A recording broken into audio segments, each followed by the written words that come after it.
Breakfast নিয়ে চলে এসেছি আর ব্রেকফাস্টে কি আছে? খাও।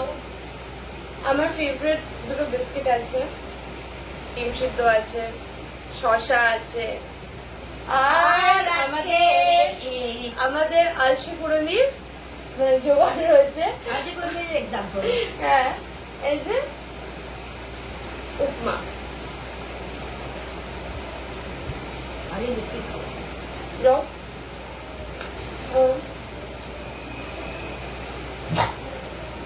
কে চিৎকার করছে? হ্যাঁ, তুলসী হ্যাঁ, কেউ মা যেমন মেয়েও তেমন। যেমন মা তেমন। এই যে মেয়ে তো মায়ের মতনই হবে, আলাদা কি করে হবে? আমার ডগিরাও আমাদের মতনই হয়েছে। না না, ওরা বলতে চাইছে একটা আম গাছের বীজ থেকে কি কি হবে? কাঁঠাল। ওকে বিস্কুট খেয়ে যাই তো। বিস্কুট খাতে তো এত বিস্কুট খেলি তো বাবা। হুম, এটা খাবে না ফালতু ফালতু দিদি। বাবা এত বিস্কুট গুলো খেলো তো। না যেমন নাও তেমন মেয়ে, ঠিক আছে? তো মায়ের মতনই মেয়ে হবে, আমি আলাদা করে কি করে হবো? হুম, আচ্ছা। তারপর কমেন্টস দেখে এদের লজ্জাও লাগে না। আপনারা কে? হ্যাঁ, আগে আপনারা বলুন, আপনাদের কথা শুনে যে গায়ে লাগাবো? কে আপনারা? আমার কোন কমেন্ট হবে আপনারা লাগবে? হুম, লাগেন না তো? তো আপনাদের কথা কেন গায়ে নেবো? আমার বলতে তো না। আপনি কালকে মরে গেলে আপনার মুখে কেউ মানে পড়াচ্ছে, আপনি কিভাবে বললেন জানতেও পারবো না। তো আপনারা কারা? তো আপনি বেঁচে থেকেও বা কি করছেন সেটাও জানতে পারছি না। তো আপনারা কারা? আমি মনে করলাম আপনাদের কোনো এক্সিস্টেন্সই নেই। কেন? কোন কোনায় বসে কে কোন এবিসিডি দেখছে, আর এবিসিডি দেখে মা আমি তো এরকমই বলে একদম মানে একটা বিরাট বড় লেভেল দিয়ে দিল। বিরাট বিজ্ঞ। আর কি আর কি অশিক্ষিত। অশিক্ষিত। তার প্রোফাইল দিলাম আমি। একটা মুটকি একটা মহিলা, হুম 4 চক্ষু। হুম আলাদা। হুম বেশ, আমার প্রয়োজন নেই কেউ আমায় শিক্ষিত বলুক, আমি অশিক্ষিত, ঠিক আছে? ইনফোতে অনেক কিছু লেখা আছে। সেলফ এমপ্লয়েড, কি অনেকে অনেক কিছু, অনেকে অনেক কিছু। লাইফে মানুষ তো ডিগ্রি নেয়নি, যতবার কোম্পানি ছেড়েছে আর ঢুকেছে।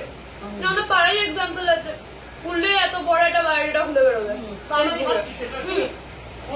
ফর্মাল লেটার মানে কত কোম্পানিতে কাজ করেছে, কত কোম্পানি কাজ করে ফেলেছে। ফর্মাল লেটার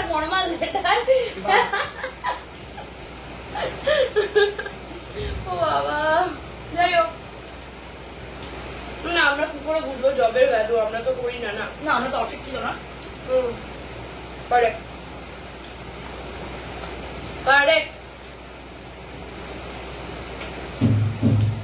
ওই দেখ দুম করে কি হচ্ছে। জানি না, শিক্ষিত হয় নোংরা বুলি আওড়ানোর থেকে ওই যে এখানে যারা নিজেদেরকে শিক্ষিত করে তার থেকে আমি মনে করি অশিক্ষিত থাকা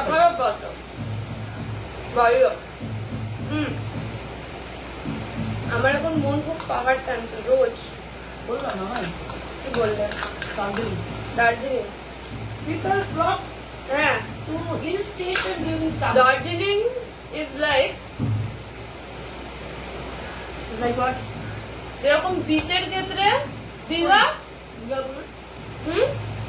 পাহাড়ের ক্ষেত্রে দার্জিলিং, মানে ব্যাপারটা এরকম বাঙালি। হ্যাঁ এটাই, কিন্তু সেটার জন্য তো ঠিক আছে আমাকে ডিম সিদ্ধ দিয়ে দাও। ডিম একটু বিটনুন খাবি না? না, বিটনুন দরকার নেই। ব্যাপারটা হলো যে দার্জিলিং তো লাইফে যেতে পারবো, এমন তো না দার্জিলিং কোথায় পালিয়ে যাচ্ছে, এই তো এখানে। তো তুই কোথায় যেতে যাচ্ছিস? আলপস? হ্যাঁ,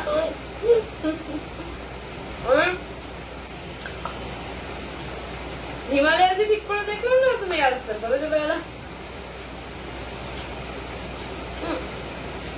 মানে মনে হচ্ছে 2-3 দিনের জন্য টুক করে বেরিয়ে আসি। বললাম তো তুই দীঘায় নিয়ে চল।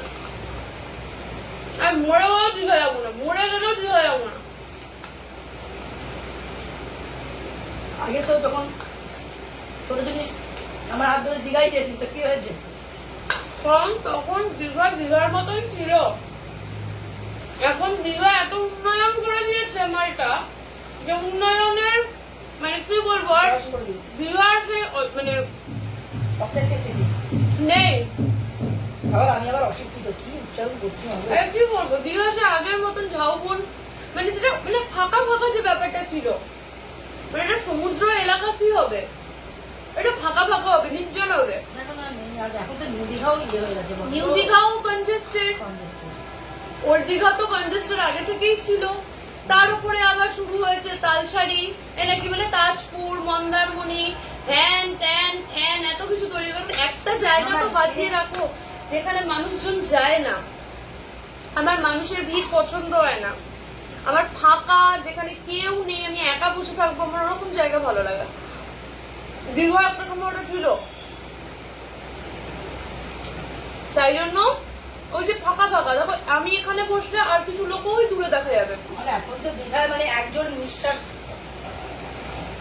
ছাড়লে আর একজনের গায়ে গিয়ে পড়বে।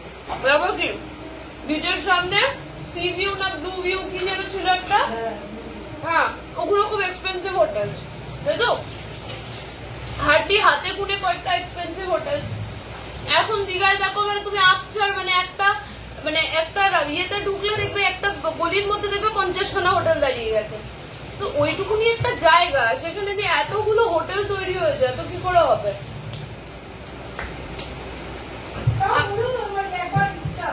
না দূর, আমি ওল্ড দীঘায় গিয়ে দেখেছি, আমার সে আগের মতো ফিলই আসে না।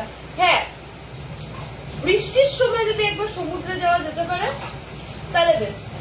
অল টাইম বৃষ্টি পড়ছে, বৃষ্টির সময় সমুদ্রের ধারে বসার মজাই আলাদা, কিন্তু সেটা তো এবার হবে না। এবার তেমনি বৃষ্টি কম, তো কোস্টাল এরিয়াতে হতে পারে। তাহলে আমরা ইয়েতে যাই, কোথায় যাই? আমি সমুদ্রে দাঁড়িয়ে আমরা মাউন্টেনে যাই। মাউন্টেনে দার্জিলিং আমার মন টানছে, টানছে না যে তা না, ভীষণ টানছে। আর আমার কার্শিয়াংয়ে থাকার খুব ইচ্ছা। হ্যাঁ ফাঁকা ফাঁকার মতো, খুব ভিড় ভাড়টা। Darjeeling is very congested. আমি কনজেশনটা পছন্দই করি না। আমার মনে হয় কি এমন একটা জায়গা, সে মনে আছে দার্জিলিং এ ওঠার সময় মানে এই মানে হেলিকপ্টার যাচ্ছে, এখন সব ইলেকশনের সময় কত হেলিকপ্টার যাবে না না, এরকম ভাবে যখন গাড়ি নিয়ে উঠছি দার্জিলিং এ তখন ঢুকিনি, ঠিক আছে, এই ডান দিকে তোমার স্কুল, হ্যাঁ, আর বাঁ দিকে তোমার একটা হোটেল ছিল, বেশ দারুণ লেগেছিল আমার। ওই হোটেলটার ওই স্কুলটার নামও ভুলে গেছে, মানে ঠিক ডান দিকে স্কুলটা, মানে এরকম রাস্তাটা এরকম একটা রাস্তা এরকম উপরে উঠে গিয়ে স্কুলটা এখানে, আর এই নিচের রাস্তাটার এই জায়গাটায় হলো তোমার হোটেলটা। আর আমরা গাড়ি নিয়ে তখন ওইখানে দাঁড়িয়েছিলাম, কারণ রাস্তাটা একটু সরু হয়ে গেছিল আর ওদিক দিয়ে গাড়ি পাস করছিল। ঠিক ওই জায়গাটায় যদি স্টে করা যায়, মানে মানে ওই প্রপার মল রোড ফল রোড আমার একদম ইচ্ছা নেই এখন, মানে এত কনজেস্টেড আমার পছন্দ হয় না। না তা হলেও আমার যেন মনে হয় এই জায়গাটা দার্জিলিংয়ের ট্রেনের স্কুল টানে আমাকে। কেভেনটাস তো একেবারেও খাওয়া হয়নি, আমরা জানি একবারও খাওয়া হলো না। ট্রেনের আমার সত্যি দারুণ লাগে। ট্রেনের হলো তো তোর দার্জিলিং যে প্ল্যান করব আমার তার আগে ইচ্ছা আছে উদয়পুর।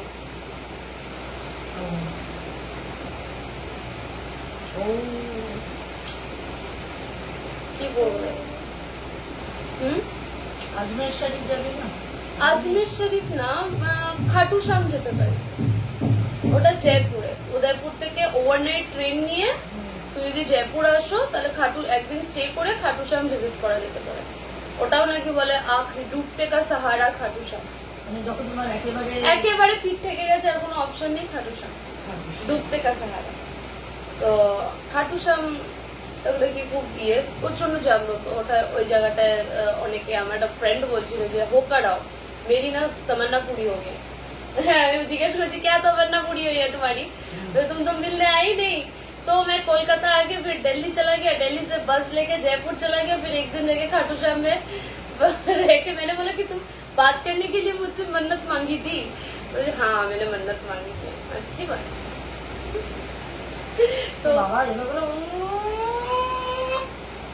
আমার আছে ফ্রেন্ডস যারা আমাকে পছন্দ করে, এখানে মুখ টুক দেখালে তো হবে না। এখানে মুখ করে দেখতে আমি কি দোষ করলাম ভাই? আমাকেও তো কেউ না কেউ পছন্দ করে। ও আবার আমাদের যারা পছন্দ করে তাদের উপরেও এদের রাগ। তোমার বলো হ্যাঁ এ কি মানে সবাই কি তোমাদের মতন হবে? মানে সবাই তোমাদের মতন কুচুটে মনের হবে না। আমাদের যারা পছন্দ করে তাদের উপরেও এরকম রাগ খুন্নাসকে বসে রয়েছে। কারা যে এদের পছন্দ করে, হ্যাঁ এদেরকে আবার ভালো ভালো কমেন্টও করে, মানে এটাতেও ওদের প্রবলেম। এ কি বলো তো? আমি খাবো তাদের প্রবলেম, আমি ড্রেস করবো তাদের প্রবলেম, আমি নাচবো তাদের প্রবলেম, আমি আমি বকওয়াস করবো তাদের প্রবলেম, আবার আমাকে কেউ পছন্দ করবে তাতেও এদের প্রবলেম। আমি কোথায় যাব? এখন তো দেখছি আমি হাঁচি দিলেও বলবে প্রবলেম। হ্যাঁ প্রবলেম। ইস কি ঘেন্নাস কর হাঁচিটা।